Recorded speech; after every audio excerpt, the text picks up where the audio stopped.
మీ జీఐఈటీ ఇప్పుడు జీజేయుగా మారింది. 2000కు పైగా ప్లేస్మెంట్స్, ఐపీఎం, కేపీఎంజీ వంటి సంస్థలతో ఇంటిగ్రేటెడ్ కోర్సులు. యూపీఎస్సీ కోచింగ్, అడ్మిషన్లు ఓపెన్. మనందరికీ తెలుసు భావన గారు టెక్ మహీంద్రా ఎంప్లాయీ. గత కొన్ని రోజులుగా ప్రొటెస్ట్ చేస్తా ఉన్నారు. ఆమె తన జాబ్ గురించి, అలాగే చాలా మందికి జరుగుతున్నటువంటి అన్యాయం గురించి కూడా తను ప్రొటెస్ట్ చేస్తున్నారు.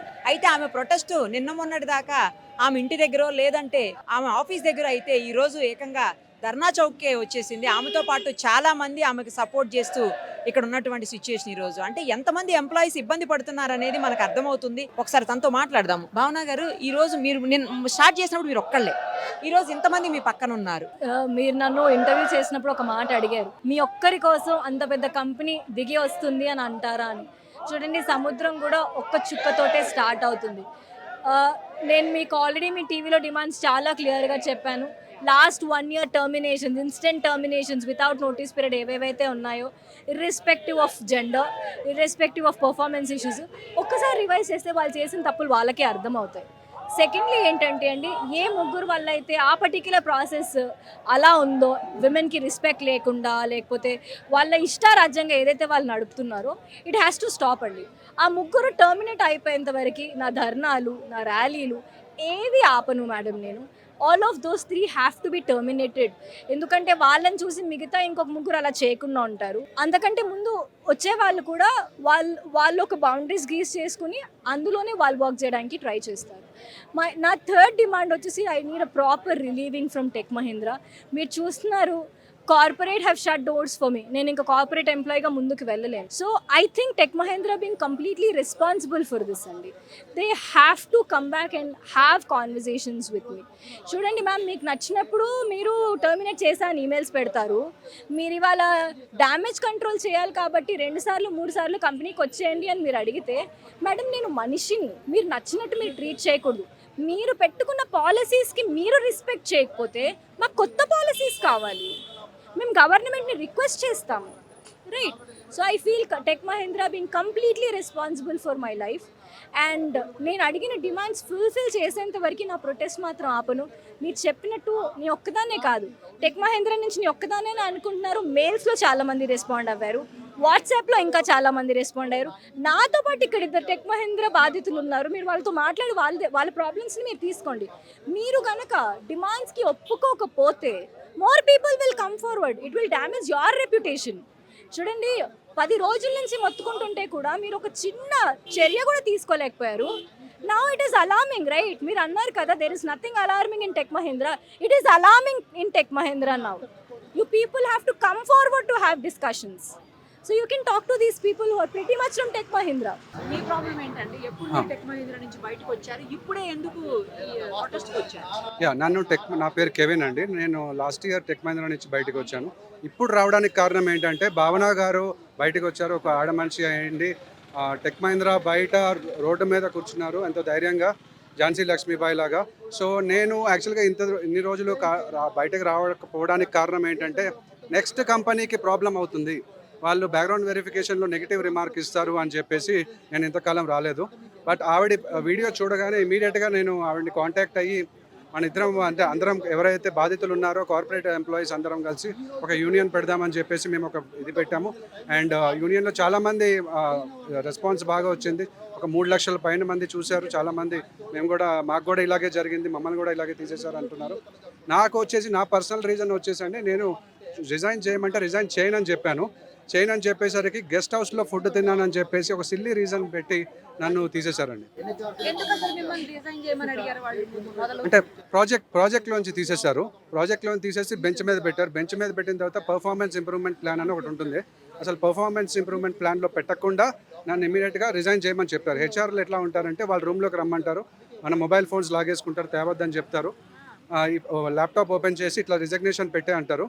రిజగ్నేషన్ పెట్టకపోతే మీకు క్లీన్ ఎగ్జిట్ అనేది ఇవ్వము, మీరు రేపొద్దున వేరే కంపెనీకి వెళ్తే చాలా ప్రాబ్లం అవుతుంది అని చెప్పి. ఇది ఒక కంపెనీయే కాదండి, చాలా కంపెనీస్ ఉన్నాయి. ఐటీసీ ఇన్ఫోటెక్ కానీ, లేకపోతే వేరే కంపెనీస్, ప్రీవియస్ కంపెనీస్లో కూడా ఇట్లా జరిగింది. అలాగే మన హరీష్ గారు కూడా ఉన్నారు టెక్ మహీంద్రా నుంచి, ఆయన కూడా ప్రాబ్లం ఉంది. నా డిమాండ్, నా జాబ్ కావాలండి యాక్చువల్గా నాకు. ఎందుకంటే ఐటీ ఎంప్లాయీస్కి పర్సనల్ లోన్స్ ఉంటాయి, క్రెడిట్ కార్డ్స్ ఉంటాయి, తర్వాత హోమ్ లోన్స్ ఉంటాయి, కార్ లోన్స్ ఉంటాయి. మాకు ఇప్పుడు బ్యాంక్ రికవరీ ఏజెంట్స్ యాక్చువల్గా ఇంటికి వస్తున్నారు. నేను అదే వాళ్ళకి రాశాను. యాక్చువల్గా వాళ్ళు నాకు ఇవ్వాల్సిన ప్యాకేజ్ వచ్చేసి 37 lakhs per annum. నాకు మంత్లీ 2 lakhs పైన వస్తుంది శాలరీ, నెట్ శాలరీ. సో అయితే వాళ్ళు కావాలని చెప్పేసి టైం షీట్ అప్రూవల్ చేయకుండా ఓన్లీ 50,000 ఇవ్వడము అట్లా చేశారు అనమాట. సో అది నా ప్రాబ్లము. నాకు జాబ్ కావాలి. నాకు ఇప్పుడు నేను జాబ్లెస్ ఉన్నాను. నేను యాక్చువల్గా లా అండ్ జర్నలిజం చేస్తున్నాను ఇప్పుడు. సో ఇట్లాంటి ఈ అన్యాయం జరుగుతుంది కాబట్టి నేను యాక్చువల్గా దీని గురించి ఫైట్ చేయడానికి నేను చేస్తున్నాను.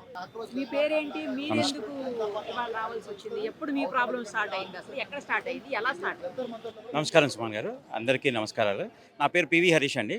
నేను tech Mahindra overall experience 23 years ఉందండి అప్రాక్సిమేట్లీ. అందులో 2012 నుంచి 20 వరకు నేను టెక్ మహీంద్రాలో చేశాను. ఆల్మోస్ట్ 8 సంవత్సరాలు చేశాను. ఆ 8 సంవత్సరాల కెరియర్లో ఎంతోమంది మేనేజర్లు అంటే డిఫరెంట్ ప్రాజెక్ట్స్. టెక్ మహీంద్రా అనేది ఒక సర్వీస్ ఓరియంటెడ్ కంపెనీ అండి. సో చిన్న ప్రాజెక్టులు వస్తూ ఉంటాయి. వాటిని ఎగ్జిక్యూట్ చేస్తున్న టైంలో మేము పర్ఫామ్ చేసినా కానీ ఒక పర్సనల్ గ్రస్తో ఉన్నటువంటి మేనేజ్మెంట్ మనకి లో రేటింగ్ ఇస్తూ ఉంటారనమాట. దాన్ని ప్రొటెస్ట్ చేశాను. నేను 2012లో చేశాను, 14లో చేశాను. తర్వాత దాన్ని మనకి ప్రాజెక్ట్ రాకుండా చేస్తారు. కానీ అప్పుడు ఉన్నటువంటి సిచ్యువేషన్స్ బట్టి వేరే ప్రాజెక్ట్స్ని తెచ్చుకుని నేను సర్వైవ్ అవ్వగలిగాను. కానీ 2020లో ఒక విజిల్ బ్లో చేశానండి. ఒక మేనేజర్ చాలా అరాచకంగా బిహేవ్ చేస్తున్నాడు. ఒక కడుపుతో ఉన్నటువంటి మహిళ పరిగెత్తుకుంటూ వచ్చి జారిపడపోతే నేను దాన్ని అపోజ్ చేశాను అనమాట. మెట్లెక్కి 5 నిమిషాలు లేట్ అయింది, నీవు 9 మీటింగ్లో ఉండాలి, 9:30 మీటింగ్లో ఉండాలని అంటే పరిగెత్తుకుంటూ వచ్చేటప్పటికి జారి పడింది చూసి నేను విజిల్ బ్లో రైజ్ చేస్తే దాని మీద నాకు యాక్షన్ తీసుకుని నన్ను ప్రాజెక్టులను తీసేసి పక్కన పెట్టారండి, అలాంటివంటి మేనేజర్ మీద. సో అప్పుడు అదే పక్కన పెట్టారు కదా అని చెప్పి బెంచ్ టైం అయిపోయిందని చెప్పి ఫోర్స్ఫుల్గా రిజైన్ చేశారు. అప్పట్లో వేరే ఉద్యోగాలు వచ్చాయి కాబట్టి మేము చేయగలిగాను. కానీ 2020లో తిరిగి మళ్ళీ మంచి నా పర్ఫార్మెన్స్ బేస్ చేసుకుని మళ్ళీ నేను 2023లో జాయిన్ అయ్యానండి. ఇలా జరిగినప్పుడుగా ఎన్నో ప్రాజెక్టులని మునిగిపోతున్నటువంటి ప్రాజెక్టులు నేను పైకి తీసుకొచ్చానండి. మా టెక్నాలజీని యూస్ చేసుకుని ఎన్నో మునిగిపోతున్న ప్రాజెక్టులను పైకి తీసుకొచ్చి మేనేజర్ నువ్వు దేవుడనని ఒక చోట నుంచి ఇంకో చోటికి పంపించి నన్ను జపాన్ పంపించారు ప్రాజెక్ట్ తీసుకురావడానికి. నేను జపాన్ నుంచి ప్రాజెక్ట్స్ తీసుకొచ్చాను, జర్మనీ పంపించారు, అక్కడ నుంచి కూడా నేను ప్రాజెక్ట్స్ తీసుకొచ్చాను. చాలా వరకు సస్టైన్ చేసినా కానీ ఒక మేనేజరు ఒక మీటింగ్లో హార్ష్గా బిహేవ్ చేశాడు. ఒక మేనేజర్ హార్ష్గా బిహేవ్ చేశారని అలా ఎలా మాట్లాడతారు అని చెప్పి నేను గట్టిగా మాట్లాడినందుకు ప్రాజెక్టులను తీసి పక్కన పెట్టేశారు. అది పర్సనల్ గజ్. ఆయన ఏంటంటే ఒక సుపీరియర్ పొజిషన్లో ఉన్నారు, ఆయన కింద ఎంతోమంది చిన్న మేనేజర్లు ఉన్నారు. సో ఆయన ఫోర్సబుల్ తోటి మాకు ఎటువంటి ప్రాజెక్టులు రాకుండా చేశారు. నేను దీన్ని విజిల్ బ్లో చేశానండి. ఒక విజిల్ బ్లో చేసినప్పుడు దాన్ని పురస్కరించుకుని ఒక టీం పెట్టి వాళ్ళు ఇన్వెస్టిగేట్ చేసి Harish correct, Harish has shown is perfect strength to the projects wear ever it is needed, so the rating is wrong అని వాళ్ళు చెప్పినా కానీ దాన్ని పక్కన పెట్టి ఎటువంటి ప్రాజెక్టులు రాకుండా మమ్మల్ని రిజైన్ చేయించారు. ఒక రూమ్లో కూర్చోబెట్టి మొబైల్ పక్కన పెట్టి లేదు మీకు ఎటువంటి ప్రాజెక్టులు రావట్లేదు, మీరు కంపల్సరీగా రిజైన్ చేయాలి, లేదా తను అన్నట్టుగా మీకు టర్మినేషన్ లెటర్ ఇస్తాము, దానివల్ల మీకు ఎటువంటి జాబ్స్ రావు, మీ కెరియర్ నాశనం అయిపోతుంది అని ఒక రూమ్లో బౌన్సర్లు మాత్రమే లేరు కానీ భయంకరమైన ఎన్విరాన్మెంట్ని క్రియేట్ చేస్తారు. దానివల్ల ఫోర్స్గా రిజైన్ చేస్తాం. ఇది అండి జరుగుతున్నటువంటి టెక్ మహీంద్రాలో. అదే కాకుండా టెక్ మహీంద్రాలో కాదు, ప్రతి ఆర్గనైజేషన్లో వాళ్ళకి code of ethical business conducts అని ఉన్నాయండి. దాంట్లోనే క్లియర్గా రాస్తుంది ఒక విజిల్ బ్లోయర్ని రిటాలియేట్ చేయకూడదు. I mean they should not remove they have to take care that he is a proper person and proper investigation is done. When investigation is properly done and it is being proved that I am correct, but still they have taken me a forced resignation. So it is a constructive dismissal process what the people are doing it. ఇలాంటి conditions tech మహీంద్రాలో చాలా జరుగుతున్నాయండి. ఒకానొక టైంలో అందరూ నోరు తెరవలేరు, ఎందుకంటే వాళ్ళ కెరియర్ ప్రాబ్లం అయిపోతుందేమో అన్న భయంతో ఉంటారు. కాబట్టి వాళ్ళందరికీ స్ఫూర్తినిస్తూ మేము ఇప్పుడు మా అందరికీ ఒక స్ఫూర్తిదాయకంగా వచ్చినటువంటి భావన గారు నిజంగా తను ఒక ఝాన్సీ లక్ష్మీరావుగా వచ్చారు. తనకి సపోర్ట్ చేస్తూ మేము కూడా వస్తున్నాము. ఇలాంటివి నేను టెక్ మహీంద్రాని రిక్వెస్ట్ చేసేది ఏంటంటే ప్రాబ్లీ మేబీ సిఐడిఓ సిబిఐ లాంటి టీములు లాంటివి ఎస్టాబ్లిష్ చేయాల్సి వస్తుందేమో టెక్ మహీంద్రా మేనేజ్మెంట్ ఫోర్సుల కోసం. వాళ్ళల్లో ఇంటర్నల్గా ఉన్నటువంటి ప్యానెల్స్ని కూడా వాళ్ళు పట్టించుకోకుండా ఉన్నారు. సో ప్రాపర్ ఇన్వెస్టిగేషన్ ప్యానెల్ని పెట్టి అందరూ మేనేజర్లు తప్పు కాదండి, ఎందుకంటే నేను 8 ఏళ్ళు చేశానంటే ఎంతోమంది మేనేజర్లు ఉన్నారు. ఆ తర్వాత మళ్ళీ జాయిన్ అయ్యానంటే కంపెనీలో ఉన్నటువంటి పవర్స్ని మనం కంపెనీ ఉన్నటువంటి అంటే మన దేశాన్ని ఉన్నత స్థాయికి తీసుకెళ్తున్నారు అన్న సపోర్ట్తోనే మేము టెక్నికల్గా సపోర్ట్ చేస్తున్నాం. ఇప్పుడు ప్రస్తుతానికి జాబ్ లేదండి, 3 నెలలు అయింది నాకు. నన్ను ఫోర్స్ఫుల్గా రిజైన్ చేయించి ఇప్పుడు ఎటువంటి జాబ్ లేకుండా మేము ఉన్నామండి. సో ఇది పరిస్థితి మాది ఉందండి. సో నేను చెప్పేది ఏంటంటే ఈ tech Mahindra take me back. I can do my own contributions. I have a proven track record. I can say that I can do the best to the organization. So please be taking ఒక investigation team పెట్టండి. మేము చెప్పిన వాటిలో ఏమైనా తప్పులు ఉన్నాయనంటే చూడండి. So we are ready to support with you. We are not against of Tech Mahindra, we are against of the Tech Mahindra management, the toxic management where they have egos. The company doesn't run with ego is what in many of the conditions Mr. Anand Mahindra says that we are having an ethical business work practices. So under his own guidances I am requesting each and everyone to have a proper investigation among our policies and see what is went wrong and give us an opportunity back. That's what we are demanding, ma'am. మీరేంటండి ఎందులో చేసేవాళ్ళు, మీరెందుకు బయటకు వచ్చారు, వీళ్ళకి ఎందుకు support చేస్తారు? యాక్చువల్గా ఈ మూమెంట్ను ద ఒరాకిల్ ఫైల్స్, నా పేరు మెరుగు శ్రీధర్. ఎందుకంటే నేను హాస్పిటల్లో ఉన్నప్పుడు ఒరాకిల్ మేనేజ్మెంట్ నన్ను ఫైర్ చేసిందండి. నేను బెడ్ మీద ఇలా పడుకున్నాను. ఎందుకంటే నేను ఒరాకిల్లో నా షిఫ్ట్స్ ఎన్ని గంటలు ఉన్నాయి మేడం అంటే 16 గంటలు, 18 గంటలు, 22 గంటలు. ఇవన్నీ పోరాడడం. నేను వాళ్ళకి ఎన్నిసార్లు ఒక CEO మైక్, ల్యారీ ఎలిసన్కు వీళ్ళందరికీ మెయిల్, ఒక 100 మెయిల్ పైగా రాస్తాను మేడం. నేను రాస్తే ఒక్కడంటే ఒక్కడు రిప్లై ఇవ్వలేదు. లాస్ట్కి లేబర్ కమిషన్లో ఒరాకిల్లో ఉండగానే నేను కంప్లైంట్ చేసిన ఘనత నాది. చేస్తే నన్ను తీసేశారు హాస్పిటల్లో ఉండగా. మళ్ళీ ఒరాకిల్ మేనేజ్మెంట్ అక్కడికి వచ్చి ఏమంటుందంటే, మీరు లేబర్ కమిషనర్ కాదు, నువ్వు ఎక్కడ పోయినా నీ కేసు గెలవదు, నేను లేబర్ కమిషనర్కి డబ్బులు ఇచ్చాను, ఒక ఒరాకిల్ HR నాకు చెప్పాడు. అంటే దీన్ని బట్టి అర్థం చేసుకోండి ఒరాకిల్ ఫైల్స్. ఎందుకంటే ఒరాకిల్కు US ఎక్స్చేంజ్ కమిషన్ 2 సార్ల ఇండియాలో బ్రైబరీ ఇచ్చినందుకు ఫైన్ వేసింది మేడం. నేను చెప్పట్లేదు, ఇది గూగుల్లో ఉంది. అదే కంప్లైంట్, మీరు ఇన్ని స్కామ్స్ జరుగుతున్న ఎంప్లాయీస్ను 15,000 పైచీలకు ఎంప్లాయీస్ మీరు తీశారు ఒరాకిల్ ఇండియాలో. మీరు ఎంప్లాయీస్కి న్యాయం చేయండి అని నేను ఒరాకిల్ ఫైల్స్ మూవ్మెంట్ స్టార్ట్ చేశాను మేడం. చేసిన తర్వాత నాకు ఎన్నో బెదిరింపులు, చంపుతామని 2 నెలలు ఢిల్లీలో తలదాల్చుకున్నా మేడం, గాజియాబాద్లో నేను 2 నెలలు. ఎందుకంటే ఒరాకిల్ మేనేజ్మెంటు లోకల్ రౌడీ షీటర్లతో కుమ్మక్కై నన్ను చంపాలని ప్రయత్నించారు. ఏంటంటే నా ఇంటి చుట్టూ రెక్కి నేను ఢిల్లీలో 2 నెలలు తలదాచుకున్నాను. దానికి ప్రూఫ్స్ కూడా మీకు సుమన్ టీవీకి నేను దీన్ని పంపిస్తాను.